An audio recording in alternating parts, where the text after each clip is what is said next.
ওরে মদিনার মাটি পাইলে হইতাম রাজি, কেহ যদি পাও আমায় দেহ না গো, কেহ যদি পাও আমায় দেও না। মেয়েদের তরফ থেকে আচ্ছা ভুট্টু 1 বস্তা, রয়েল 1 বস্তা, মজিবর 3 বস্তা, রঙিলা বেওয়া 3 বস্তা, হ্যাঁ খলিল 2 বস্তা, কত হলো 75 বস্তা হলো। সুবহানাল্লাহ। আউয়াল শেখ হ্যাঁ 500 টাকা দিয়েছে। আর আমার মা বোনেরা, এই তুমি তো এদিক থেকে লিখে নিলে, ওইদিকে একবার যাও, ওরা যে টুকটুক করে তাকাচ্ছে। এই বাবা, এই 1টা 2টা করতে করতে 75 বস্তা হলো। এই জন্য আমার মনসুর মেম্বার চিন্তা করছে যে 4-8 ঘন্টা চালাই হেলাল তো হয়তো সেঞ্চুরি হয়েই যাবে, হ্যাঁ না? তো এই 25 বস্তা সিমেন্ট হলে পুরো 100 বস্তা সিমেন্ট আজকে আপনাদের দান করা হবে, ঠিক আছে? আমার বলার ইচ্ছা ছিল না দাদা, কিন্তু কমিটি যদি বক্তা না নিয়ে আসে আমার তো কিছু করার নেই। হ্যাঁ, আমারও কষ্ট হচ্ছে, 3 ঘন্টা হতে যাচ্ছে। আর যদি 10 বস্তা সিমেন্ট বেড়ে যায় তা আপনাদের মসজিদের কাজ হবে। হ্যাঁ, মসজিদের কাজটা একটু আগামী, এই তো হলো উদ্দেশ্য, অন্য কিছু না। সুবহানাল্লাহ, আলহামদুলিল্লাহ, জাযাকাল্লাহ।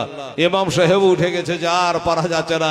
একবার দেখো তো বলিয়ে তোমার কোন মুক্তাদি, মহব্বতের মুক্তাদি 5 বস্তা করে 25 বস্তা যদি পুজিয়ে দেয়, সুবহানাল্লাহ।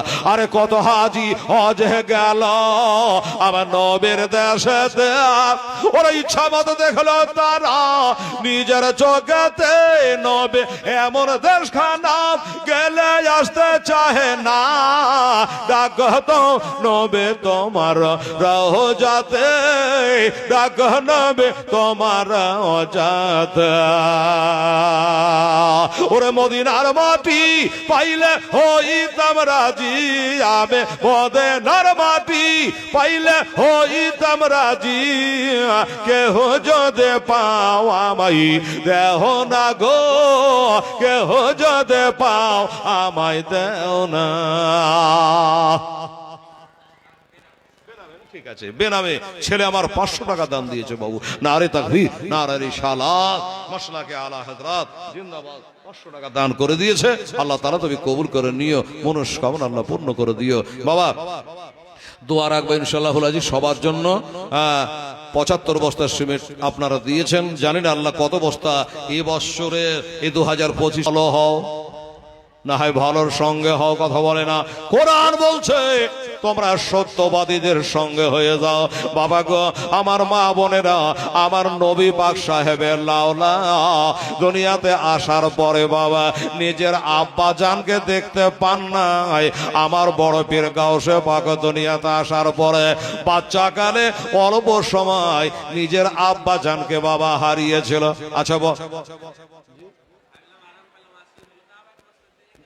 আচ্ছা, ওই একটা যে মৌলানা নিয়ে এলো, সালাম আলী 2 বস্তা, সবেরুল 2 বস্তা, আর লালু শেখ 1 বস্তা। আরে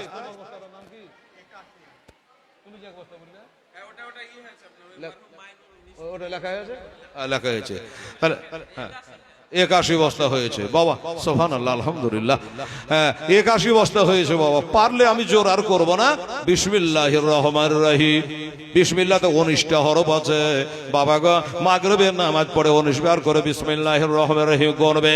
পুরুষের হাতের উপর চোখের পাজার মারতে মারতে পার হয়ে যাবি রে বাবা। আর 19টা বস্তা হলে 100 বস্তা পূর্ণ হবে।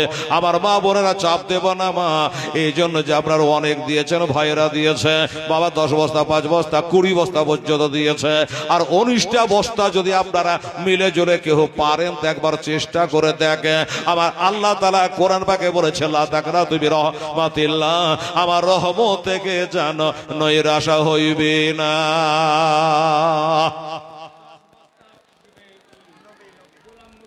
গোলাম নবী সাহেব শোভা।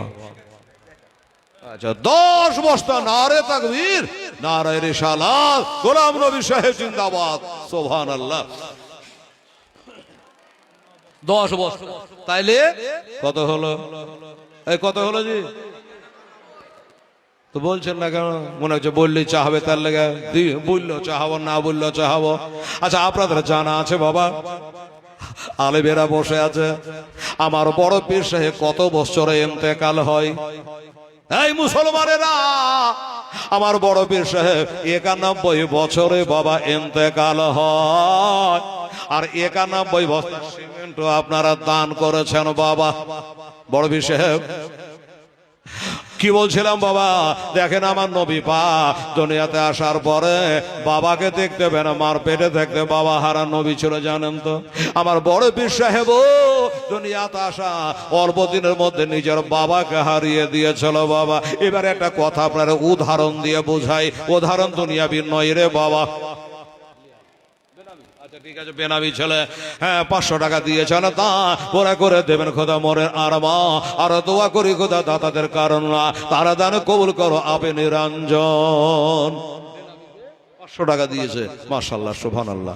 বাবা 91 বস্তা হয়েছে, 9টা সিমেন্টের বস্তা। খোদা গো, আমি জানি তুমি কাকে ভালোবাসো, কাকে পছন্দ করেছো।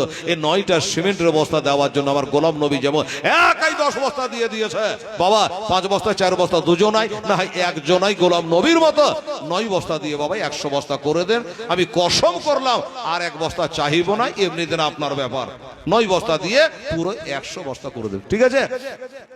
তো আমার গাউসে পাক বড় পীর আব্দুল কাদের জিলানী ওয়াকিলানী রহমতুল্লাহ আলাইহি, উনি বাবা আমার নবী মা হারালেন অল্প বয়সে। আর আমার বড় পীর সাহেব অল্প বয়সে নিজের বাবাকে হারালেন বাবা। আমার নবী মা হারা হয়ে তিনি ছিলেন বাবা তিনার দাদা আব্দুল মুত্তালিবের কাছে, জীবনীতে শুনেছেন।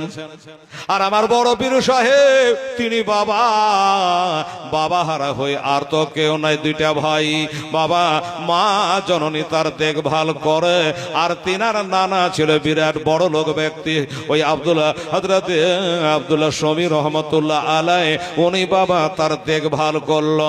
আমার নবীকে দেখলেন তার দাদা, আর বড় পীর সাহেবকে দেখলেন তার নানা। আচ্ছা, নবীর দাদু হলে কি চিরদিন বেঁচে থাকবে বাবা? এই বাবা থাকবে? থাকবে না। আচ্ছা, বড় পীর সাহেবের নানা হলে চিরদিন বেঁচে থাকবে? থাকবে না।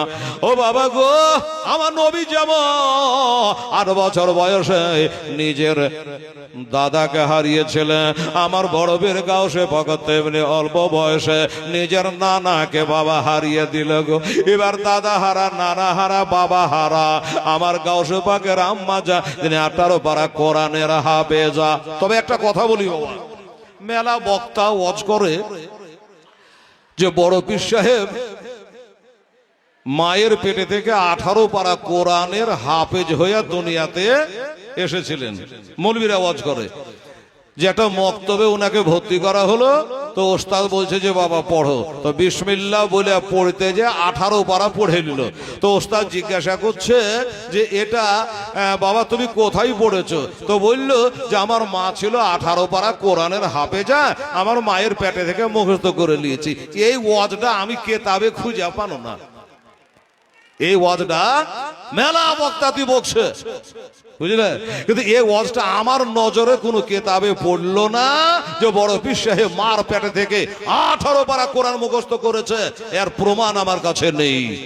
বেরাদারান ইসলাম সামিনে কেরাম, দোস্ত বুজুর্গ, যাই হোক, তো সর্বপ্রথম দেশের মক্তবে তিনি পড়েছিলেন। বাবা নেই, নানাও চলে গেল, নিজের মক্তবে পড়েছিলেন।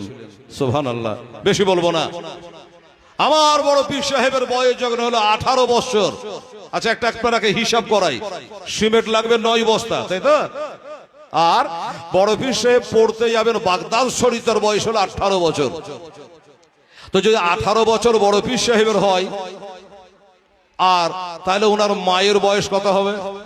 বড় পীর সাহেবের জন্ম হয়, তার বয়স হলো 60 বছর ওনার মায়ের, তাহলে 60 আর 18 হবে নাকি? আচ্ছা আচ্ছা আচ্ছা, যা।